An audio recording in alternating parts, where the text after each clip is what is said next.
بسم اللہ الرحمن الرحیم۔ السلام علیکم۔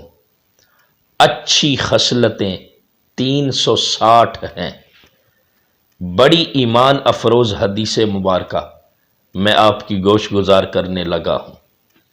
حضرت سیدنا سلیمان بن یسار رضی اللہ تعالیٰ عنہ سے روایت ہے، اللہ کے پیارے محبوب صلی اللہ علیہ وسلم نے ارشاد فرمایا، اچھی خصلتیں 360 ہیں، اور اللہ رب العزت اپنے بندوں میں سے جس بندے کے ساتھ بلائی کا ارادہ فرماتا ہے، اس اپنے بندے میں ایک خصلت پیدا کر دیتا ہے، اور اس ایک خصلت کی وجہ سے اپنے اس بندے کو جنت میں داخل فرما دیتا ہے۔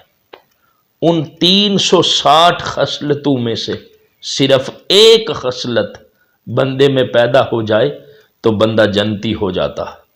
حضرت ابو بکر صدیق نے عرض کی، یا رسول اللہ علیہ وسلم، ان 360 اچھی خصلتوں میں سے کوئی ایک خصلت ایسی بھی ہے جو میرے اندر ہو؟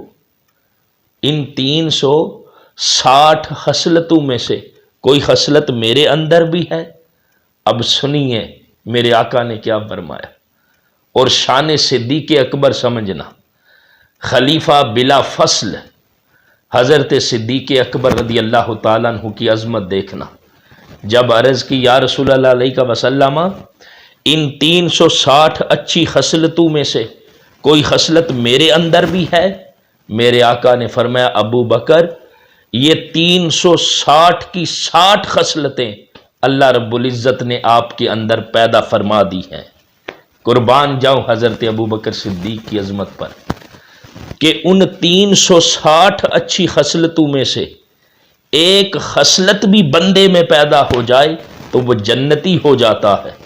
تو وہ حضرت ابو بکر صدیق جن کو میرے آقا نے خوشخبری فرمائی، فرمایا آپ کے اندر اللہ نے ساری خصلتیں پیدا فرما دی ہیں، جس میں ایک خصلت ہو وہ جنتی ہے، اور جس میں ساری خصلتیں ہوں، آہا سبحان اللہ، اس کا جنت کس قدر استقبال کرے گی، اس کی عظمت، اس کے فضائل، اس ہستی کے کمالات کہ جس ایک وجود کے اندر 360 یعنی ساری کی ساری اچھی خصلتیں اللہ رب العزت نے پیدا فرما دی ہیں۔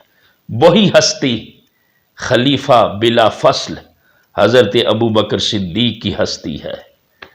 اللہ رب العزت کی بارگاہ میں یہی دعا ہے کہ اللہ رب العزت حضرت ابو بکر صدیق کے صدقے وہ ساری خصلتوں میں سے کوئی خصلتیں ہم میں بھی پیدا فرما دے، تاکہ ہم بھی اللہ رب العزت کے دوزخ کی آگ کے عذاب سے بچ سکیں، اور وہ جو جنت جو اس نے اپنے نیک بندوں کے لیے بنائی ہے اس میں داخل ہونے کے حقدار بن سکیں۔